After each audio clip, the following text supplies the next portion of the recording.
Selamat datang kembali di program kita. Kali ini kita mau kupas tuntas sesuatu yang kelihatannya sepele, tapi sebenarnya fundamental banget dalam pengembangan tim, yaitu sesi tatap muka mingguan atau yang sering disebut one-on-one. Betul.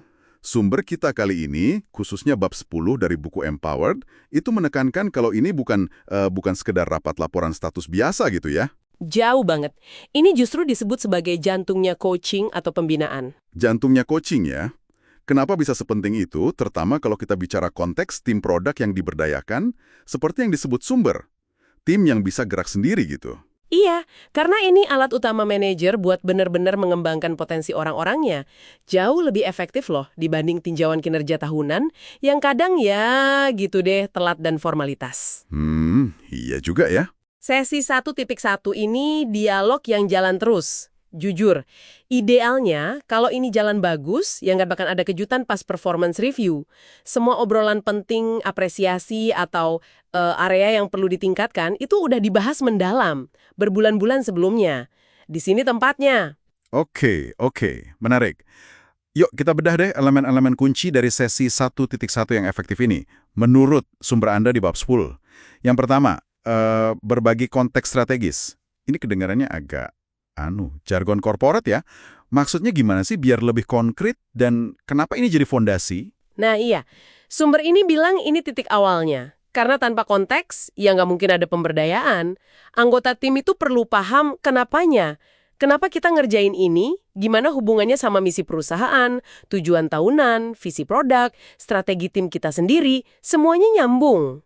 Oke. Dan ini bukan cuma pas onboarding aja ya, tapi perlu di-refresh terus, didiskusikan lagi. Mungkin tiap kuartal pas ada tujuan baru. Nah, sesi 1.1 ini wadah paling pas buat mastiin pemahaman ini tuh meresap dan relevan sama kerjaan sehari-hari. Kalau enggak, ya tim cuma jadi pelaksana aja. Tangan doang bukan otak. Iya, masuk akal. Jadi konteks strategis ini biar tim bisa mikir dan ambil keputusan sendiri ya dalam koridor yang benar. Nah, nyambung dari situ, elemen kedua, membimbing pekerjaan rumah anggota tim. Sebentar, ini pekerjaan rumah kayak PR sekolah gitu? Bukan gitu. Ini lebih ke, gimana ya, mendorong mereka, terutama yang baru ya, untuk proaktif gali pengetahuan dasar yang penting buat kerjaan mereka. Misalnya, siapa sih pelanggan kita? Data produk kita bilang apa? Bisnis kita gimana cara kerjanya? Pasar lagi gimana? Oh, oke. Jadi lebih ke riset mandiri yang terarah gitu ya? Betul. Dan peran manajer di sini sebagai pemandu. Ngasih arah, fokus belajarnya kemana, yang paling penting sekarang. Sekaligus mastiin mereka aman selama belajar, nggak sampai ngerusak sesuatu gitu. Malah untuk anggota tim yang katakanlah belum terlalu kompeten, sumber ini menyarankan frekuensi 1.1 bisa lebih sering, mungkin harian atau 2-3 kali seminggu, sampai mereka pede. Kepercayaan dibangun di proses ini. Sip. Jadi membangun fondasi biar kontribusinya maksimal ya. Nah, ini nih bagian yang seringnya paling bikin deg-degan. Umpan balik atau feedback. Sumber Anda malah bilang ini kekuatan utamanya 1.1. Gimana caranya biar nggak jadi sesi penghakiman, tapi jadi sesi pertumbuhan? Kuncinya kata sumber ini ada 2, frekuensi dan fokus. Jadi feedback itu, baik yang bagus maupun yang perlu perbaikan, itu dikasih secara spesifik, jelas apa yang harus dilakukan. Dan yang paling penting, setiap minggu, rutin. Setiap minggu ya? Iya, ini yang mengubah segalanya. Kalau udah jadi bagian rutin dari obrolan mingguan, feedback itu jadi nggak terlalu menakutkan. Masalah kecil bisa langsung dibenerin saat itu juga. Pencapaian kecil bisa langsung dihargai. Fokusnya jelas banget ke pengembangan terus-menerus, bukan evaluasi akhir tahun yang bikin stres. Wah, menarik. Frekuensi tinggi malah nurunin stres ya? Oke. Iya, jadi siklus belajarnya cepat. Dan ini bangun rasa aman juga buat ngobrol jujur. Oke.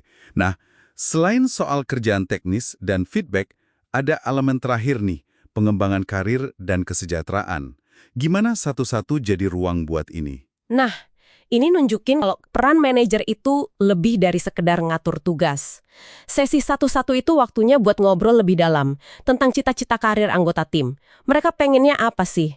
Potensi terbesarnya di mana? Kekuatan apa yang bisa digali lagi? Area mana yang mau dikembangin? Jadi lebih personal ya? Betul. Dan lebih dari itu, nyentuh juga soal kebahagiaan kerja. Kerjaan ini rasanya bermakna nggak buat dia? Gimana dia lihat progres karirnya? Hubungan sama tim, sama stakeholder lain gimana? Dan yang penting juga, gimana caranya biar nggak burn out, jaga keseimbangan? Manajer yang oke itu pakai satu on one buat dukung tujuan profesional dan personal timnya. Jelas banget sih sekarang. Sesi 1-on-1 mingguan ini benar-benar investasi waktu manajer yang sangat berharga ya. Bukan cuma centang tugas administrasi. Betul. Ini pilar utama buat bina orang, buat kasih pemberdayaan dan numbuhin talenta secara asli. Fundamental banget. Dan ada satu tips praktis nih dari sumbernya. Kalau Anda lagi cari pekerjaan baru, pas wawancara nanti, coba deh tanya. Tanya ke calon manajer Anda, gimana sih biasanya jalanin sesi 1-on-1?